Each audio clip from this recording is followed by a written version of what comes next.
Fazio owner ka ba o nagbabalak pa lang kumuha? Well, para sa iyo ang video na ito.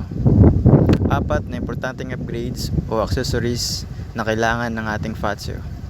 Sa una, itong tire hugger.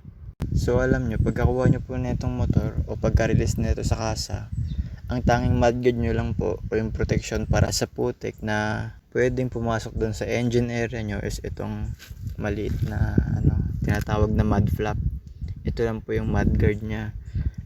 Ngayon, ang problema po kasi dito, base po sa experience ko nung wala pa po itong tire hugger, pagka nadadaan po ako sa maputik o sa basang kalsada is pumapasok pa rin po talaga yung tubig baha o yung mga putik, no?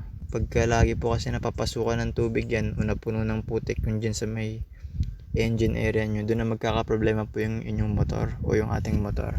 Doon na po magkakaroon ng check engine, mga ganyan. Syempre ayaw naman po natin mangyari sa atin yun para hindi tayo mapagastos. Kaya dito na lang po tayo mag-i-invest sa tire hugger. Laking tulong niya sobra. Halos wala nang pumapasok na putik o basa dun sa may engine area natin. Kaya laking tulong po na itong tire hugger. So number 2, pangalawang upgrades is itong mudguard front fender extension na. Kung mapapansin nyo dito sa may bandang taas nya, ito yung stock. Ngayon, ang problema po kasi dyan, pag nadaan po kayo sa kalsadang basa o maputek, hindi niya po talaga totally nasasalag yung pwedeng pumasok dun sa loob ng motor. At pag napasukan po yung loob ng motor natin dyan sa may bandang taas, is kakalawangin po yung loob dyan. Syempre ayaw naman po natin mangyari yung ganun, kaya kailangan natin itong front fender extension natin. Number 3, pangatlong upgrades is itong rubber matting, no, para sa ating footboard. Ang purpose naman po nito, no, syempre pagka maputik po yung inyong sapatos o tsinelas is hindi didiretso dito sa pinaka footboard nyo.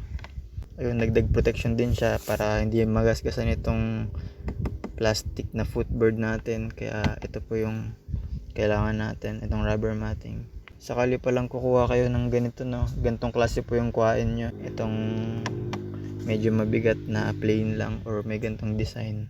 Kasi po yung ibang klaseng nakikita ko nito is may pagka sponge po yung nyo, tapos may name na Fazio.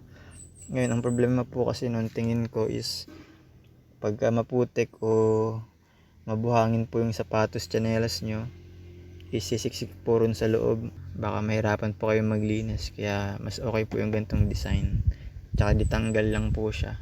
Mabigat siya, hindi rin siya nililipad sakaling nakatakbo kayo dahil nakahapak po yung paa natin dito. Ayun, mabilis lang po linisin yan. Sa number 4 o pang-apat na upgrades is itong anti-scratch seat cover. So laking tulong po nito, iwas punit, lalong-lalo na kung meron kayong mga alagang pusa sa bahay o sa pagpaparkingan nyo. Kasi yung stock seat po natin is madali po siyang mapunit. Pagka may matulis po na bagay sa bulsa nyo, maaari po siyang mapunit talaga. Kaya ito po yung kailangan natin, anti-scratch seat cover. So ayun po yung apat na importanteng upgrades para sa ating Fazio.